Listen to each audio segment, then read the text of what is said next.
Ladies and gentlemen, welcome to Political Fight Club. I'm your host, Robert Durden, and today we're doing the Republican edition. And I originally had 3 people. Instead, we're going to do 2 that are fighting for the shit crown, and an honorable mention who is not eligible, but who I want to make fun of anyway.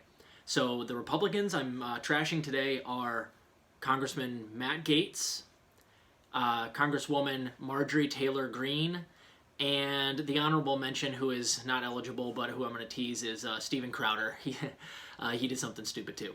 So let's talk Matt Gaetz. Now, there aren't a lot of details on this, but this went absolutely crazy earlier today and yesterday on Left Wire. Like, everybody's talking about it. So apparently, Matt Gaetz has allegations of sex trafficking against him. Now, all I've actually seen is that he may or may not have been sleeping with a 17-year-old. So I don't know, like, taking her on trips and stuff. But he denied that on Tucker Carlson's show. Still, methinks that there's some there. I'm not sure exactly what it is. It's going to be something gross and embarrassing. For those of you who don't know, Matt Gaetz is the guy who looks like his face is squished into this part of his face and his forehead is like up here.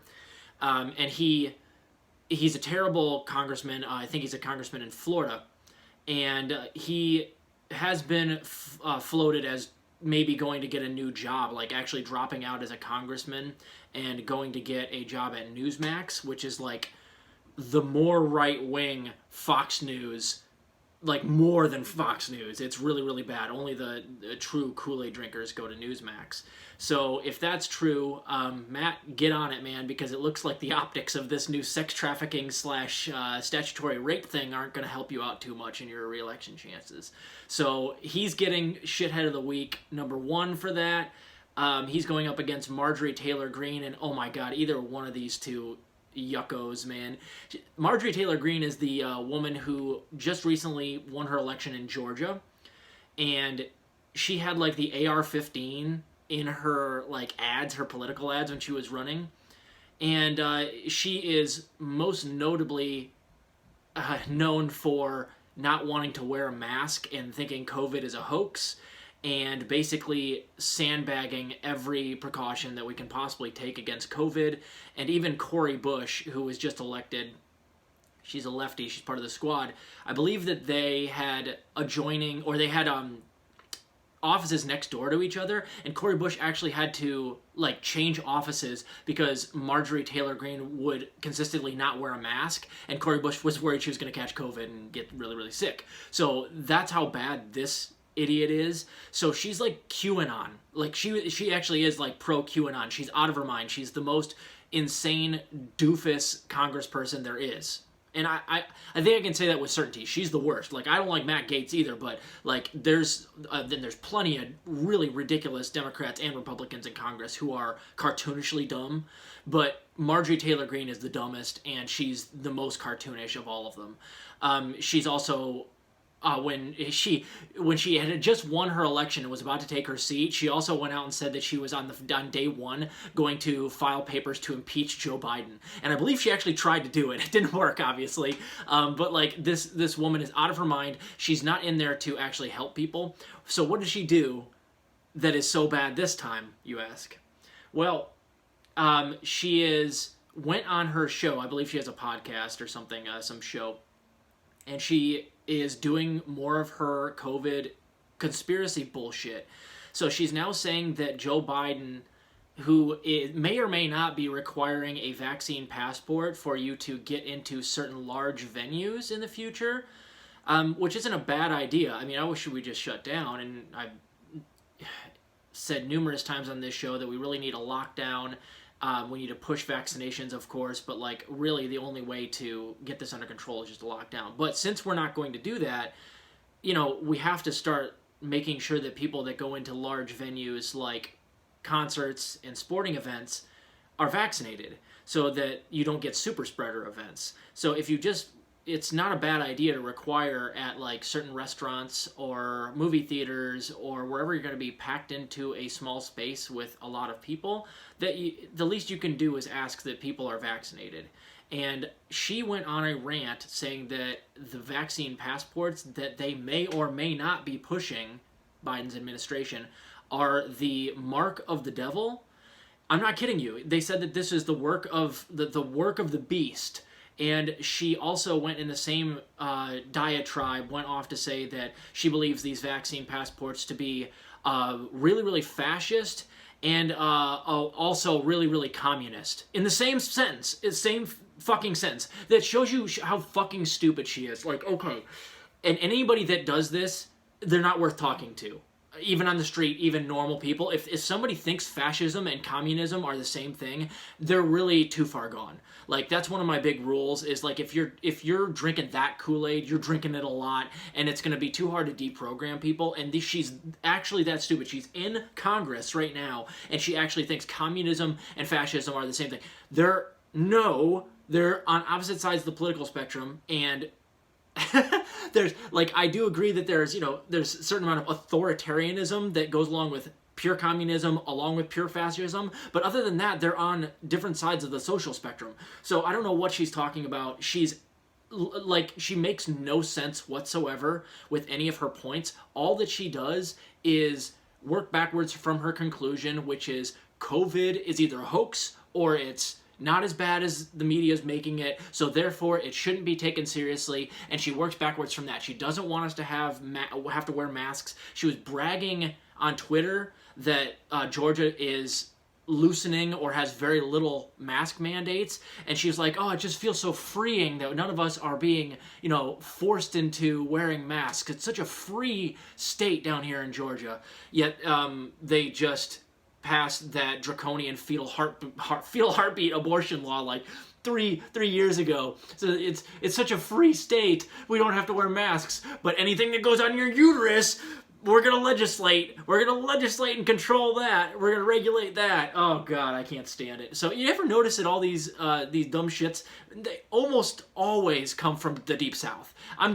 It's just a pattern I'm seeing here. I'm not gonna dive too far into it. Maybe I'm wrong, but whenever I hear about dumb shit that Marjorie Taylor Greene or Matt Gaetz is getting into, or whenever I hear about anything nasty happening, it's always one of these Congress people. It's always the Deep South people that are getting in trouble for child sex trafficking or COVID hoaxes and QAnon. It's just like, oh, goodness gracious. That's neither here nor there. So the last person I'm making fun of today is Steven Crowder, and he is not eligible to win, but he did get banned from YouTube for a week. Finally, he has been off the rails since the election, running with conspiracy theories about how the election was stolen. And he said some other stuff that is super crazy lately and off the rails and should not be allowed. Now, here's the thing with Steven Crowder. I think he's a dumb shit for all the stuff he's saying, but I don't think YouTube should ban anybody for that stuff. As far as I know, he's not committed assault, so I think they should leave him up. This stuff always comes back on the left. As soon as you ban Steven Crowder by some flimsy logic that, just because he sounds like he's spouting conspiracy theories, he should be deplatformed. I don't agree. Like, I think you should be able to spout conspiracy theories on YouTube, and you should be able to be laughed out of the room. That's your First Amendment right. So I don't like that they took him down, but Steven Crowder is an idiot. He is a racist. And lately, I think the thing that actually got him banned was he went on kind of a pretty racist rant. So Steven Crowder, he'll be back in a week. Steven Crowder's a racist and an unfunny sack of shit and has way too many subscribers. Change my mind. But he's not up for the shit crown this week. So is it between... Oh, it's between Marjorie Taylor Greene from Georgia and Matt Gaetz from Florida. One is allegedly a child sex trafficker, and the other one is a conspiracy-toting moron who holds AR-15s in their political ads and refuses to wear a mask during a pandemic. So it's got to go to Marjorie Taylor Greene. And here's the reason why. Matt Gaetz is a bonehead, and I think that he probably will end up walking away from politics pretty soon. Maybe this will force him out. He was already thinking of going to Newsmax anyway. He should just go. But this really is just like a personal thing for him. It doesn't actually affect anyone else as far as I'm concerned. Of course, if it turns out that he was actually, raping underage women, it affected them. And then it will turn out to be a huge story.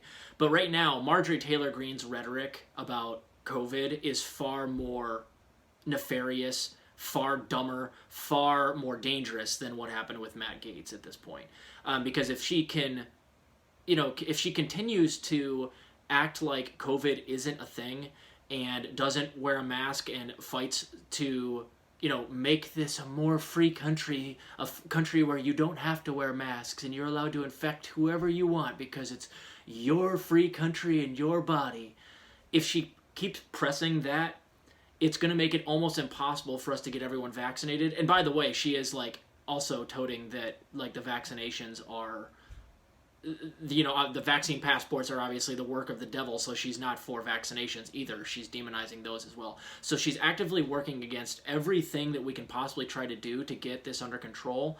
And as I said on the episode yesterday, we have a year to basically get herd immunity, which is 80% vaccination across the world, before we run a very high risk of having mutations that emerge that are resistant to all known vaccinations, and we'll have to start over. There'll be another huge outbreak, and we'll be at square one with all the vaccinations. So her rhetoric is by far the most dangerous of the two. That's why I'm giving her shithead of the week. I can't believe we voted this woman in. How dare you? How dumb do you have to be to vote for someone like this? Do you, I don't know the types of people that are duped by people that are running with, holding AR-15s, bleached blonde, can't put a sentence together, just spouting about QAnon. What are you thinking? We can't elect people like this. Why are we doing this? Oh my God. On a last note here, if Matt Gaetz does step away, I would like Jen Perlman, who ran against Debbie Wasserman Schultz in the last election, to consider running against running for Matt Gaetz' seat. They're not in the same district, but I'm pretty sure she could still do it anyway. And she's a wonderful candidate. She was running for the first time against Debbie Wasserman Schultz, so she didn't win. I don't think she took home more than about 30% of the vote, but she did very well for a first-time runner. And now that she's got a little bit bigger of a profile and she's got her own YouTube channel called Generational Change, it would be cool to see Jen Perlman possibly run for Matt Gaetz' seat if he goes to Newsmax and is forced out by this, this scandal. So keep fighting the good fight. I'll have the Democratic edition out to you guys momentarily.